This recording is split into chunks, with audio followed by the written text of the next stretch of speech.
Welcome, everyone, to this Good Leadership Podcast. My name is Charles Good, your host and the president of the Institute for Management Studies. This podcast is designed to provide you with actionable insights and tools that you can use from discussing the research, stories, and background from recognized experts and practitioners to accelerate your impact in your current role. Well, I'd like to welcome everyone to the program today. I'm so happy to be joined by Dr. Clint Longenecker, an award-winning business educator, researcher, author, speaker, and executive coach who has been recognized by The Economist as one of the top 15 business professors in the world. He is now retired, though, but still very active in his coaching duties. He is a thought leader in rapid performance improvement and has published over 180 journal articles in America's top academic and professional journals, including the author of two of my favorite best-selling books, Getting Results, The 5 Absolutes to High Performance, and The 2-Minute Drill, Lessons for Rapid Organizational Improvement from America's Greatest Game. Welcome to the program again, Clint. Thank you for joining me. Charles, thanks for the invite today. It's always a privilege to spend some time with the good IMS family members, and thank you for your leadership of this terrific organization. I don't know if you realize this, Clint, but you were the first episode of my podcast several years ago. We're almost at 100. So, maybe we can make sure that this airs right around that time. But thank you again for joining us. And today we're going to talk about a different topic, which is so critical for every leader at every level, and that's ethical leadership. So, what I love about your research is you really drill down to the bottom line of effective leaders, that in the end, the bottom line is leaders are paid to deliver results, correct? Well said. And it doesn't matter what kind of business you're in. I think at the end of the day, whether it's the military, whether it's manufacturing, service, banking, whatever, leaders are paid to deliver results. And a big chunk of what we do really needs to focus on that fact. What are we doing? Are we properly focused on the right results? And then are we engaging in the things, the activities that drive those results? And especially when you're a leader, making sure that we're doing the right things with our people to communicate, build vision, create teamwork, and all those other things that can easily be pushed aside when we get real busy. But we've got to engage in more value-added activities that drive business results. The more effective we are doing that, the better off we're going to be as a leader. But at the same time, there's a cautionary tale here that if we focus on results without the process necessary to get those results, we can become very, very ineffective at what we do. And maybe even a taskmaster for that, for lack of a better term, if you would. So I think that the bottom line is that leaders are paid on the bottom line. And I would just say that at the end of the day, there's a whole lot to getting there. And that's one of the key factors we're going to talk about today. Well, and I love how you also mentioned that a lot of people talk about what it means to deliver results, how to get those results, how to be successful in your role, but not too many people identify the reasons why leaders don't deliver results and focus on the failures so that people can be more aware of common tripping stones that occur in the path of any leader as they're trying to deliver results. And you list a lot of different causes why leaders don't get results. Perhaps you can give us maybe one or two of those, but I really, as you know, want to focus on one of those for the remainder of our time. But is there one that's more common than others in today's society? Well, the number in our research, we've done multiple studies on this, and the number one factor for ineffective leadership not delivering results is an inability to effectively communicate with people, followed by the issue of a lack of emotional intelligence. So not knowing how to build a team, connect with people one-on-one, having great interpersonal relationships. And the thing I love about the term emotional intelligence for our listeners, Google it. Lots of things will pop up in your search, if you would. But what you'll find very quickly, it's all about being aware of how we're interacting with other people, being sensitive and empathetic towards others, being self-monitoring so that we adjust our approach to leadership, are in communication to the individual people that we're trying to serve and trying to lead. So those are really important things. And the third part of this is a lack of trustworthiness. So I was referring to a study that we did a few years ago about bad bosses. The number two factor for being a bad boss is that you or I, if we're in a position where we are acting in an untrustworthy way, we cannot have a great effect on people. We cannot be a good leader. So a lack of trustworthiness is really, truly important. Do the people that report to you trust you? And that trustworthiness is driven by the fact that it's competency-based, it's character-based, and it's courage-based. So it takes competency, it takes character, and it takes courage to do the necessary things to be a great leader in the 21st century. And a big part of that trustworthiness is your character. You're absolutely right. I think when you get to a certain level in leadership, you wouldn't have gotten there if you didn't have the technical expertise, the competencies covered. So you're above that threshold there. There might be some cases where that's not the case, but what a lot of leaders don't prepare themselves enough for or don't even realize it's going to be and have an impact on them is the character side and building personal integrity, character, and leading in an ethical manner. Yes, absolutely. And I think at the end of the day, the question is this: why would you want to follow somebody? And we are really excited to follow somebody who's interested in looking after us. So I have found in my research, my personal experiences, and my many leadership roles, people care how much you care about them before they care how much you know. And that's an old adage that it's kicked around a lot. But at the end of the day, it is ever so true. So if I demonstrate great and exceptional caring for the people that are under my tutelage, if you would, that can have a profound effect on this. But this trustworthiness thing is very easily violated. So among our listeners, who said this, I'll get back to you on something, but we don't follow up. We're eroding our trustworthiness when we make those kind of statements. Let's get together and have lunch sometime. That's like, well, if I don't write it down, if I don't follow up, I'm eroding my trustworthiness. So at the end of the day, there's little things that we can do to make sure that we're walking that line. There's huge things that we can do in ethical decision making or demonstrating appropriate behavior or role modeling. So in many cases, leaders are behaving unbecomingly, and yet they're telling their people to always do the right thing. So that level of duplicity, factored in here really sheds a lot of trustworthiness as well for folks. You're right. The foundation is trust with any leader. To build that trust, you have to act in an ethical manner. If we're talking about ethical leadership, let's define ethics and what we really mean by that. Well, ethics are, if you look at the textbook definition, it's a code of conduct, of morality, dealing with right and wrong. I mean, there's the simplest definition you could possibly put out there. So it goes by, it's an accepted standard of behavior, things that we consider to be right and wrong. We have lots of laws out there and lots of governance handbooks and things and codes of conduct and standards of behavior that have been written to basically tell people in our company, here's how we behave. This is what we do here. And so I think that that's one piece of it. The next part of it is our decision-making prowess. So when we make decisions, are we taking into account the moral standards and the responsibilities that we hold in making those decisions? So I think there's a lot of ground in here, a lot of developing your personal rubric for doing this, but there's some fundamentals that are really paramount to this. So when you're making a decision that you believe has ethical consequences or moral fallout, if you would, always slow down and take into account what the issues are. Secondly, seek wise counsel. So if you want to be a great decision maker, then engage the people around you that can help you make wise and ethical decisions. And we work in organizations that have these standards that are laid out for us when making decisions concerning maybe who we on the supply side or a customer side, what we can and cannot do. All right, so seek out counsel around those if you have a question mark on those things.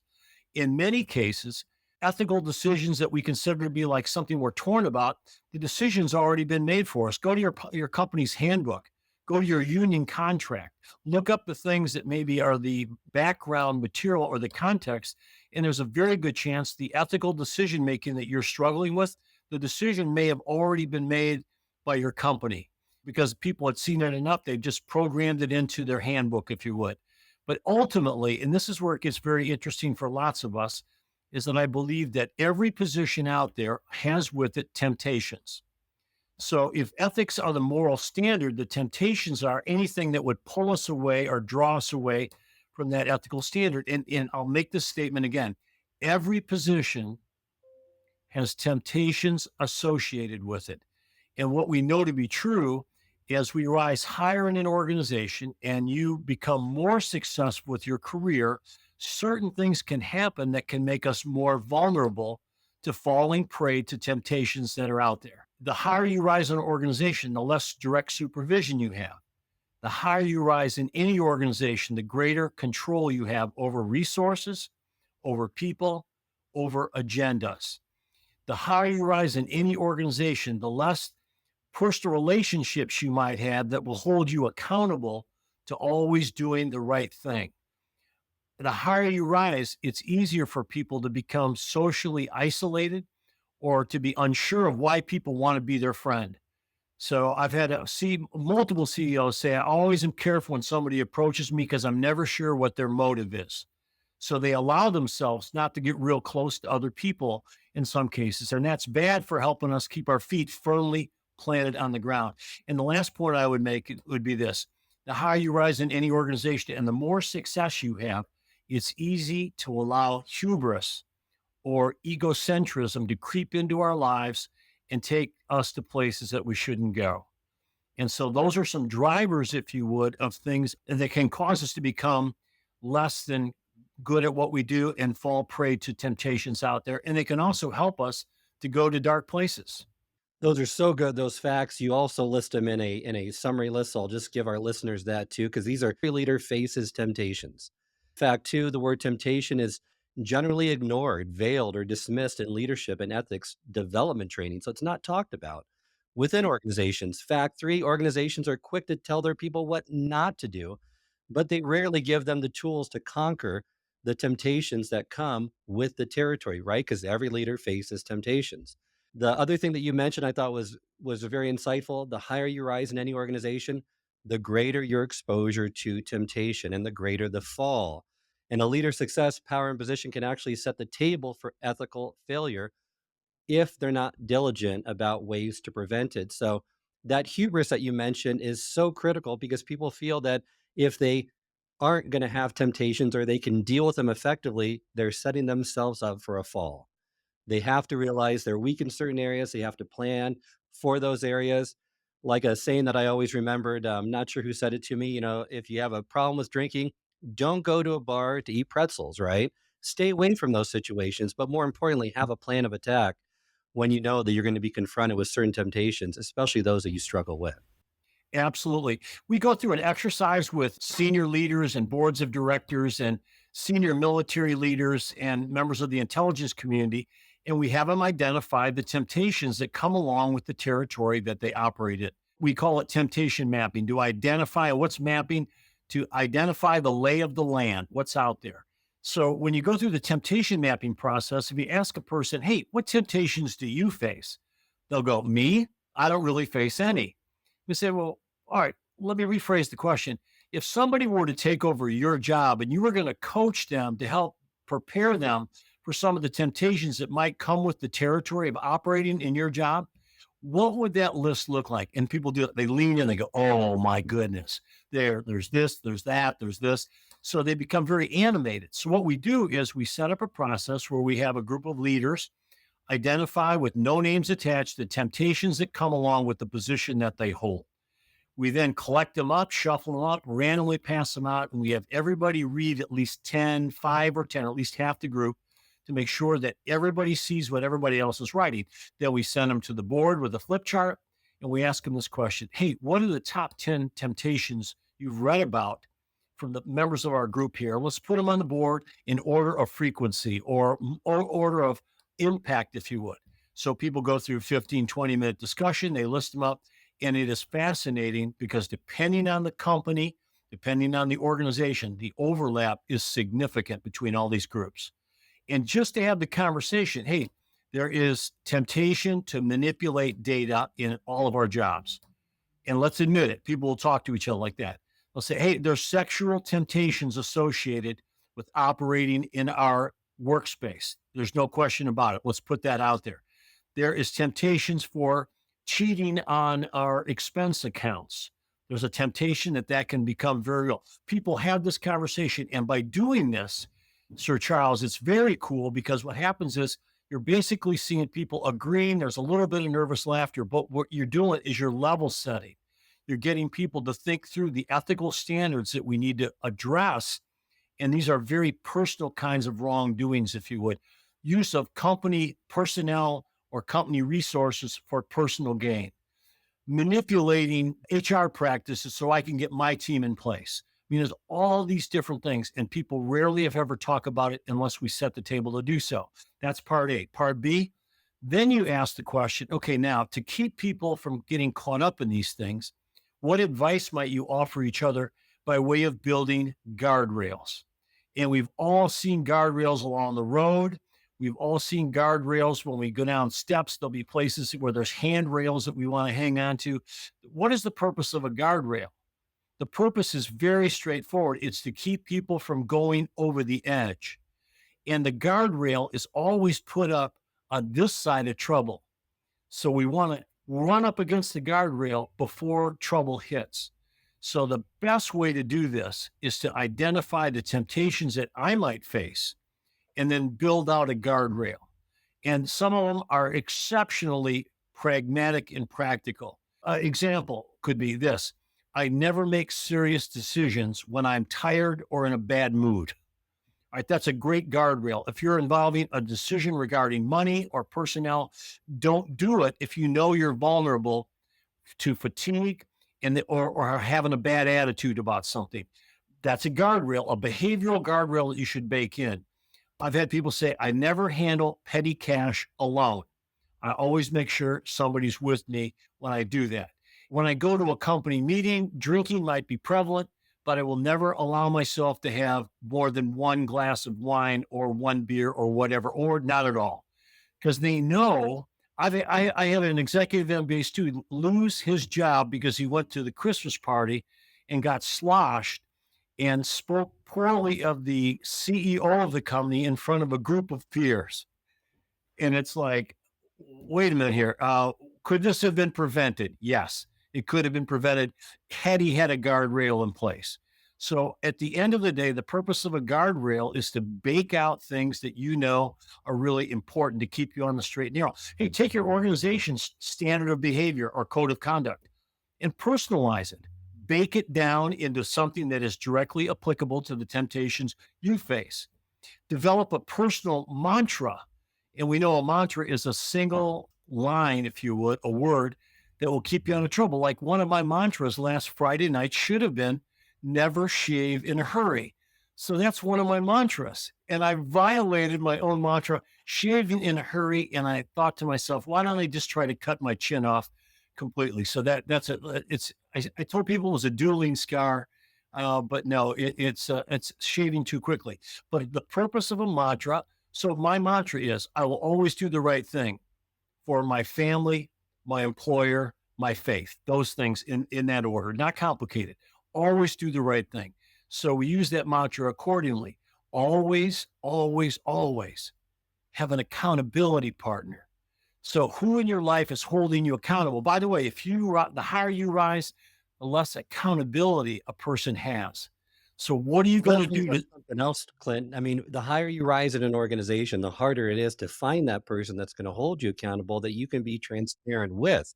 So what are some tips that you can give for those senior leaders listening that say, yeah, that's all great and I know I need one, but it's just really difficult to find and I don't trust anyone in my organization. I don't want to appear incompetent, disclose things that I wish I, shouldn't have disclosed to them. Any suggestions regarding, the more senior leaders? Absolutely. Trade associations are a very good place to find peers in other organizations. Find a peer in a organization not operating in your exact same space or marketplace, but pick out somebody that's a person you look up to, you respect. Maybe you can connect with them through a chamber of commerce, or maybe through another board that person is sitting on. And I would go back a lot. I have friends that find great accountability partners at church. So there's all kinds of places that we can find people and then set up some guidelines for your discussions. Get to know each other as friends.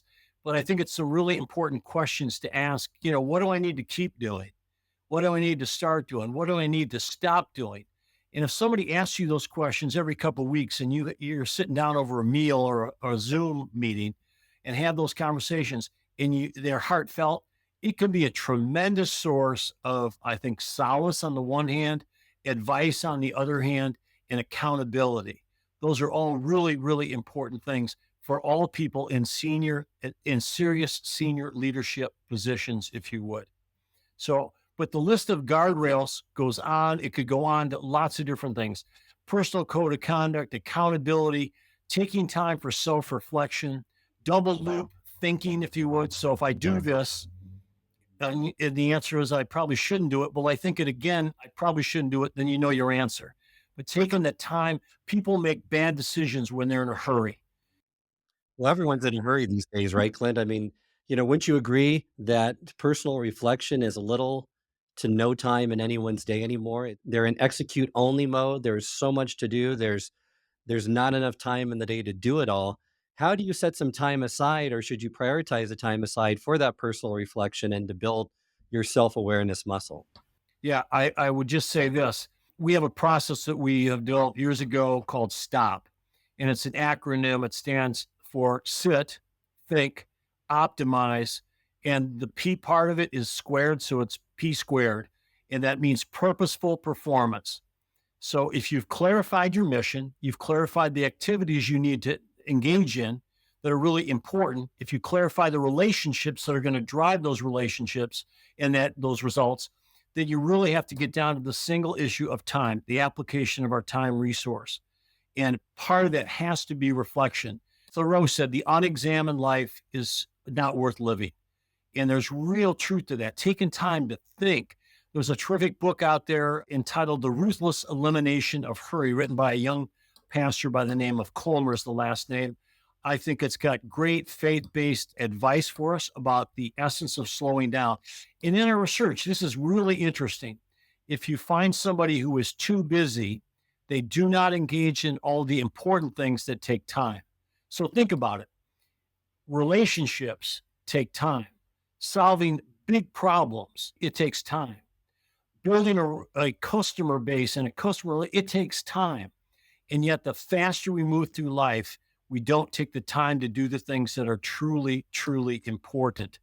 And I would go back and just say, I think one of the greatest things you can do as a leader is to become more intentional in your behavior. Define that mission. Define the most important people in your life you need to invest in. Identify the activities. Before Charles and I had our discussion, I was in a discussion with one of my former executive MBA students. And the comment was, I'm so busy, I don't have time to do certain things. Like what? Like, well, build my team, like train my people, do all these things. So he's so busy, he can't do the very things that will cause him to be successful.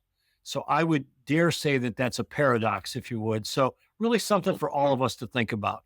Well, and I love your question that you always ask is, busyness should not be worn as a badge of honor. It's really a mark of servitude. And busy doing what should be the question that you ask yourself, not just for the sake of being busy. Because you're right, you have to hit those most important things every day. That's going to make you an effective leader and deliver those results, not completing everything on your to do list. Absolutely. And one last thing, when people get engaged in unethical activity at work, it is a distraction. It's always hanging over their head and it holds people back from becoming the best version of themselves, which is a very popular thing to say these days. People say, I want to be the best version of me. Or I've also heard, I want to be my authentic self. I need to be more of my authentic self. Well, here's a footnote. If you are self centered or arrogant or not mindful of other people or always in chaos, you don't want to be more of yourself. You don't want to be your authentic self. You want to be a new person. And without that reflection, we really don't know how to move forward with becoming that better person. Does that make sense? That makes a whole lot of sense. I've heard people say, well, when they say something rude or inconsiderate to someone, well, I'm just being honest. I'm just being myself. Well, no, you're not being yourself. You need to be tactful as well. And you're actually being rude in this case. So, yeah, you don't want to amplify those qualities of yourself that are not going to make you an effective leader or a good human overall. And you mentioned something else too within your work is that practice servant leadership. And I know servant leadership's kind of trite now. It's not necessarily the buzzword anymore, but it's a lot of great practical applications come from it, especially to maintain humility, which I think is so critical to any leader as they move up the ranks. Because what you just said, they're going to be more arrogant.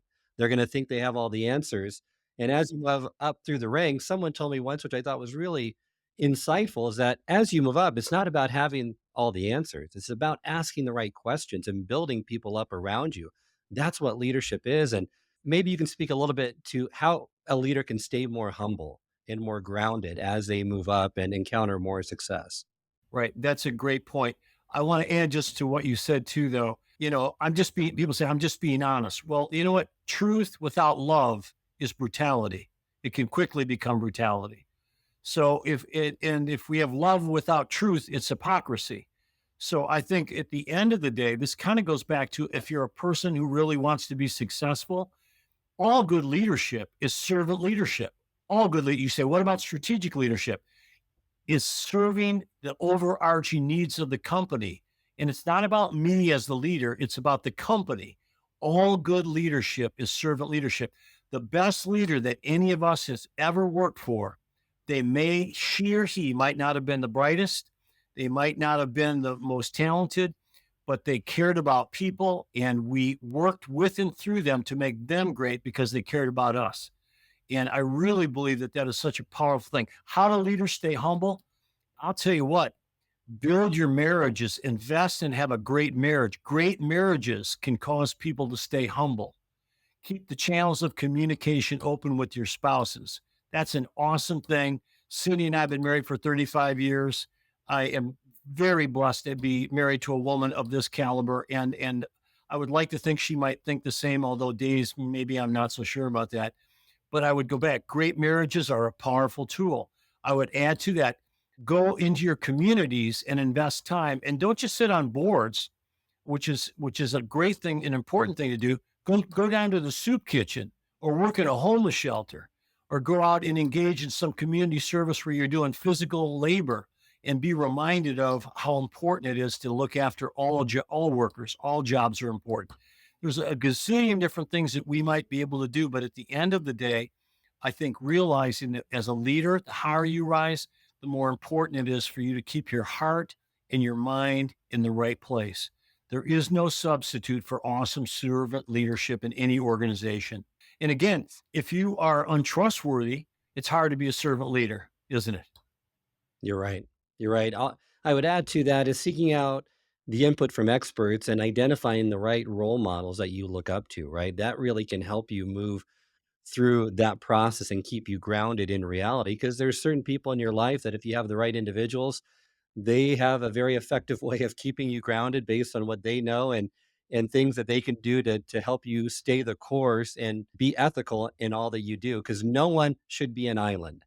Everyone needs a community of support. You need people in your life, your mentors, people that are above you that have the experience, the expertise, and act in an ethical manner to keep you on that straight and narrow because the Beth Sheba syndrome is real. Even if you don't have any faith, it's a great story, a biblical story showing you that anyone, in this case, the leader of Israel, King David, could be tempted by something that caused catastrophic consequences. For not only him, but for his family and for the country. Yeah, and I would go back, see, if you ask a group of leaders, what's the number one factor to stay on the straight and narrow and building your guardrails? Whether it's the military, the intelligence community, or corporate America, or an entrepreneur, people always say this number one answer is going to be, you got to have accountability. You need an accountability partner. You need a personal board of directors. And this is all tied together, but how do you stay humble? Have a personal board of directors. How do you stay focused? Have a personal board of directors. And we could go through all these things are at some level connected. So I would go back and just say, hey, let's think about doing a couple things. What's your personal code of conduct? What are the things you truly value? Let's write them out. Now, the next question is, who's going to hold you accountable for that list of things you want to do? And who's going to hold you accountable for your development outside of your boss?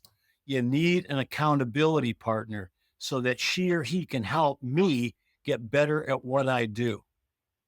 And those three questions are really important to the discussion. As a leader, the last 2 weeks, you're going to ask me this question. Clint, what do you need to keep doing that's really working you feel good about? Clint, what do you need to start doing that you weren't doing that you should have been doing? And Clint, what do you need to stop doing that was knuckleheaded, stupid, or just plain didn't make good sense or was non-value added? Thinking through those questions with somebody on a regular basis is paramount to your development if you're going to be the best version of yourself. And I get excited about these conversations. You know why? Because we are all whips. We are all works in progress. And I've yet to meet the leader. I think I've only met one that said, I'm as good as I'm ever going to get. This is it right here. I got it figured out. I have not. I've met one of those, and it didn't turn out so well for him. Some things that he got caught up in. I would go back and say, we're all works in progress. And what a responsibility and what a great calling that we're in a position to help each other out. I think that that's good and noble work. Great insight there. And you were right when be humble lest you stumble. When you think you have it all figured out, usually you're setting yourself up for a fall. So always be mindful of your weaknesses and always be grounded in the fact that you can always improve, always get better. Thank you for a great conversation today, Clint. Any last minute tip that you'd like to leave our listeners with as they get started on this process? We mentioned a lot of tools, the personal code of conduct, accountability partners. Is there one thing that would be the first step that they could take right now, today, to be more ethical in their leadership? Absolutely. I would just say this. I would encourage you today and for the next 5 days to stop, sit, think about how you can optimize the influence you have at work and then perform at a purposeful level. Note, what's the opposite of purpose? The opposite of purposefulness is randomness. And randomness is the absolute arch enemy to excellence. Find somebody who's really struggling and in a hurry and trying to get this done and that done. There's a very good chance, and our research will back this up, they are behaving in a random fashion, crisis driven fashion. That is the arch enemy of having an excellent career, an excellent home life, an excellent personal life. So our goal ought to be to remove randomness from our life. It starts with reflection. It really does. Taking the time to think. And by the way, you are good at this already because when we take vacations, you are very purposeful the 3 or 4 days before you leave on vacation to get things done appropriately so you can leave without the proverbial sword of Damocles dangling over your head in a thread while you're on vacation. So take that skill you already possess and learn how to apply it to yourself daily. Wonderful. Thank you for all this insight. Thank you for those tools that you shared. Remind our listeners how they can get a hold of you. Clint Longenecker, if you Google my name, I'm easy to find. Wonderful. Thank you, Clint, for a great conversation today. And thank all of you for joining us. And everybody, thank you for investing in yourself. And Charles, as always, thank you for your leadership. You influence a lot of us out there, myself included, in lots of good and powerful ways. Keep up the good work and know that we appreciate what you're doing and how you're doing it. God bless you, my friend. If you enjoyed this episode, I encourage you to share with others and post about it on social media. You can also go to our YouTube channel, which has video recordings of all the episodes of this podcast, along with bite-sized segments called single servings that are designed to answer your most pressing leadership and management questions. Remember, until next time, it's not what you know that counts, but what you do consistently that makes a difference.